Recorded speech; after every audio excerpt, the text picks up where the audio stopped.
I didn't want to like this keyboard from Logitech, but unfortunately I bloody love it. The question is it worth $300?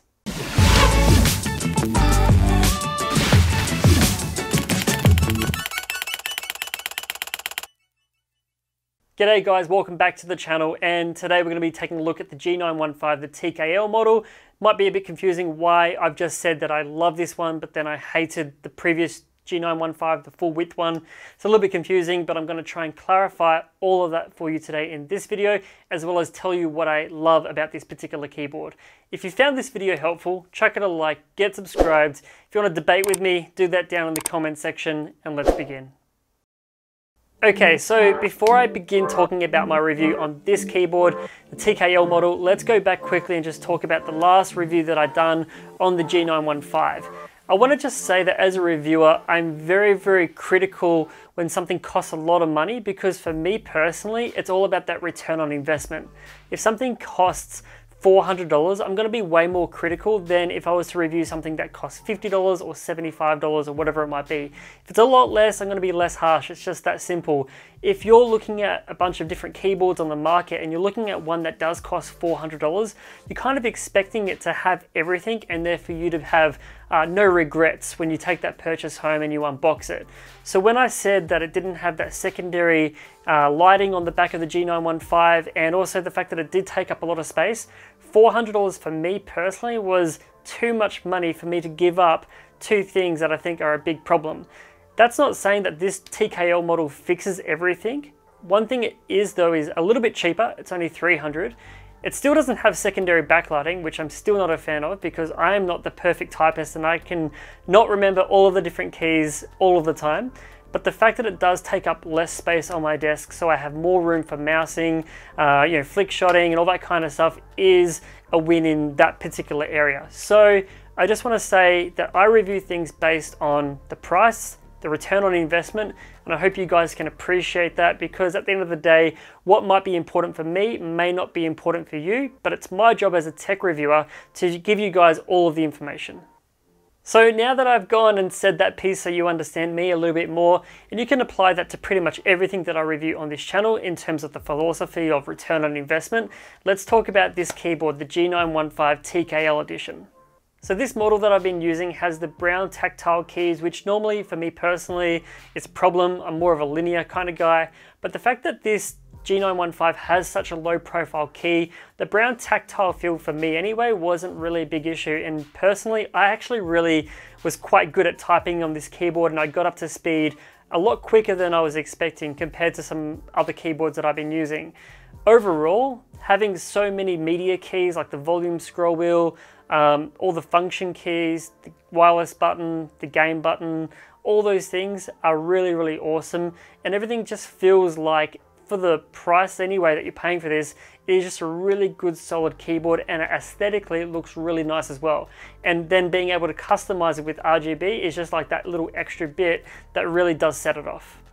Now, one thing that does grind my gears a little bit though with this particular keyboard, and again it might not for you, is the fact that this keyboard still uses micro USB for charging.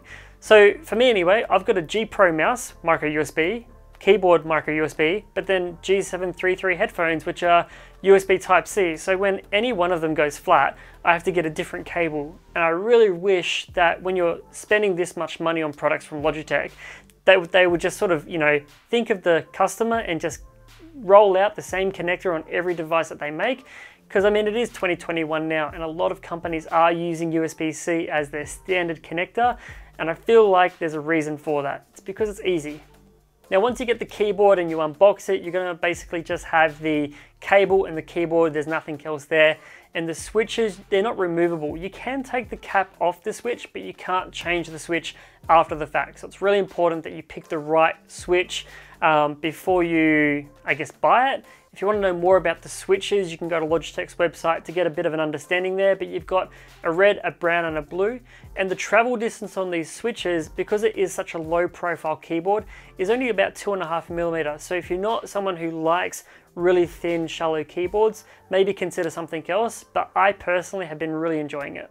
The second part is plugging it into your computer. It's pretty much mandatory, I think, that you should download the Logitech software, the G Hub software. What that's going to allow you to do is to customize all the RGB to what your personal preference is, as well as configure all the different macros. So if you're someone like me who streams, you might have one profile of keys set up for when you're streaming, and then you can change to a different profile for when you're maybe video editing or when you're photo editing, and then another profile again for when you're doing productivity work in like Microsoft Excel and things like that. So you can have a bunch of different macros and short keys set up within the software, which is really where you get that extra value from Logitech compared to some other brands, which I think the Logitech software is way better than. Now, before I get to the typing test part so you can listen to the keys and see how they sound, I'll just talk about my experience with the wireless technology. So you've got the wireless Lightspeed technology that they use in their mice and their headphones, and then you've got Bluetooth as well. So you can pair them to different devices depending on what you're using. But for me anyway, using the Logitech wireless Lightspeed technology, again, feels just like I'm using a USB keyboard. It's got 1000 megahertz polling rate, and the battery lasts for a very, very long time. I think it's over 20 hours before I needed to recharge it. So good job, Logitech. You've made a really good product that performs really well. But those two little things, the backlighting, the USB Type-C, does still bother me a little bit, but I think I can get over that because of the fact that it takes up a lot less space, and it is actually a really nice keyboard to use, and I get all of those other media buttons.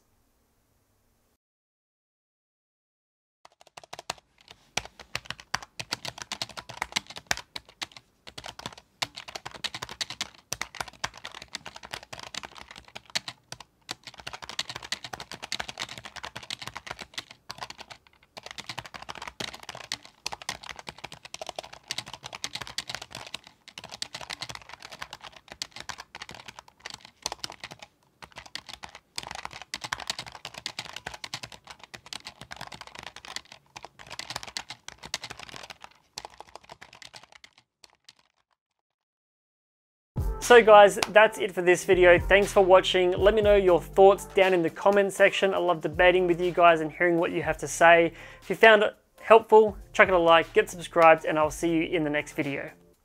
Now, if you want to catch up with me on Twitch, I'm live there every Friday night, roughly about 10:30 p.m. I'm also on Instagram, so you can hit me up in my DMs and tell me how wrong or right I am. And other than that, now that you're at the end of this video, if you want something else to watch, maybe go back and watch the last G915 video that I've done. I'll leave a link up in the corner.